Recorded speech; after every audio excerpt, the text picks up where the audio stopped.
तो सबका जाता है, शरीर तो सबका जाता है। अभी प्रेजेंट में जीवन आप कैसा जी रहे हो? अभी प्रेजेंट में आप जीवन कैसा जी रहे हो? एक तो ज्ञानी पुरुष, और ज्ञानी से जुड़ा हुआ वो भी तो ज्ञानी हुआ। मान लो हमें ज्ञानी, हम ज्ञानी, तो फिर आप सब लोग कौन? ज्ञानी ही हो। साधारण बर्थडे में तो बहुत लोग जाते हैं, लेकिन इस बर्थडे में वो ही आएगा जिसका संबंध ज्ञान से होगा। नहीं, एक ज्ञानी को मानने वाला भक्त, बस दो ही है जीवन में, तीसरे का कोई अस्तित्व नहीं है। जीते रहो तुम्हें, हमें घर चलाना है, हमें ऐसा करना है, मेरी नाक नहीं कट जाए। नाक तो कटी धरी नाक आप नहीं बचा पाओगे। आप सोचो नाक बच जाए, नाक नहीं बच सकती। इसलिए जीवन को आनंद में जिए।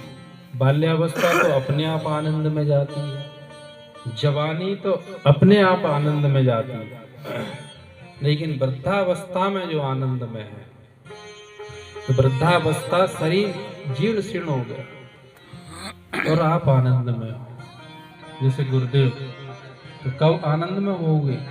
जब आपका मन शांत होगा, आपको किसी से कोई लेना देना नहीं। आप सब लोग क्या कर रहे हो, क्या करते हो, कैसा आपका जीवन है, आप जानो, हमें क्या। तो शांति है।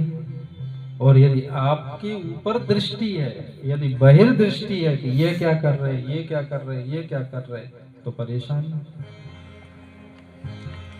तो वृद्धावस्था माने मन शांत,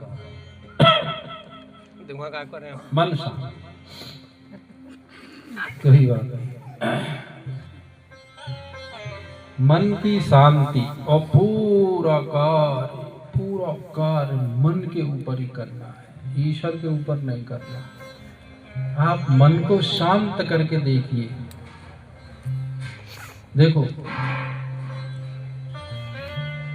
कोई धन के चक्कर में लगा, कोई मकान के चक्कर में लगा है, कोई आश्रम के चक्कर में लगा है, कोई नाम के चक्कर में लगा है, कोई भाग्यशाली व्यक्ति जो मन को शांत करने में लगा है। यदि जिसने मन को शांत करने के लिए कर्म किया, मन को शांत कर लिया, तो उसकी सभी समस्याओं का समाधान हो जाएगा।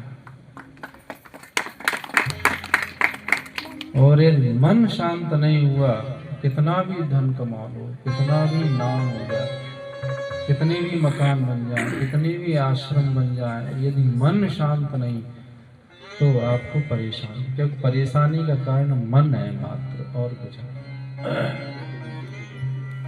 सब फिर मन एव मनुष्याणाम कारणम बंध मोक्षयो।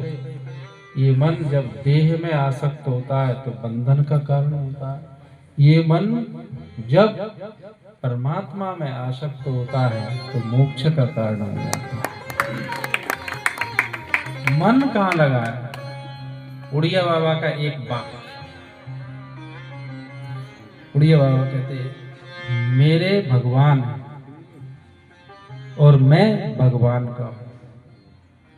इस अभिमान में मस्त रहो, इस अभिमान में मस्त रहो, इस अहंकार में मस्त रहो कि मेरे भगवान है और मैं भगवान का हूं। इनमें नहीं, ये इनमें कर लिया कि प्रताप मेरे है, मैं प्रताप का हूं, तो आप गए काम से। आपने कहा कि मैं इनका हूं, बाबा का, बाबा मेरे है, तो गए काम से। आपने कहा मैं बच्चों का हूं, बच्चे मेरे हैं, तो गए काम से। मैं भगवान का हूं और भगवान मेरे हैं, इस अहंकार को पक्का कर लो। अहंकार, इस अभिमान को पक्का कर लो, मस्त रहो। क्योंकि न भगवान तुम्हें छोड़ेंगे, न तुम भगवान को छोड़ सकते, न भगवान तुम्हें छोड़ सकते। और यहाँ का प्रत्येक व्यक्ति आपको छोड़े हुए ये आपका भ्रम है कि ये मेरा है, ये आपका भ्रम है, आपका कोई नहीं, केवल भगवान है। इसलिए भगवान में मस्त रहो, भगवान के अहंकार में मस्त रहो। कोई आपके पास हो न हो, देह क्या, देह क्या, देह तो छूटा ही है, देह छोड़ना थोड़ा ही है, देह तो छूटा ही है।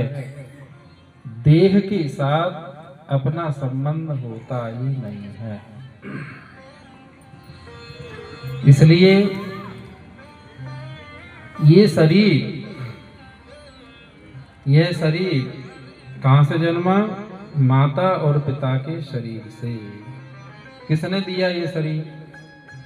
माता और पिता। ये शरीर किसने दिया? भोजन, अन्न ने दिया ये शरीर। ये शरीर किससे बना? किसने दिया? पृथ्वी, जल, वायु, अग्नि, आकाश ने। 5 महाभूत, अन्न और माता पिता, इनसे ही तो ये शरीर मिला। आप किससे मिले? ये जो जीव है ये किसने दिए? माता पिता ने, अन्न ने, 5 महाभूतों ने।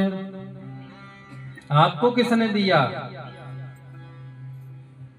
ममेवांसो जीव लोके जीव भूता सनातना मनः षष्ठानि इंद्रियाणि प्रकृति स्थानि कर्षति। आपको किसने दिया? भगवान। आप भगवान के हो। शरीर माता पिता का है, शरीर भोजन का है, शरीर 5 महाभूतों का है, लेकिन आप भगवान के हो और भगवान आपके। इस रहस्य को जो समझ जाता है फिर उसे कोई रोना बहुत से लोग रोते हैं। मान लो माता जी देखो ना, अब जब इनका शरीर छूटेगा समझना, इनका शरीर छूटे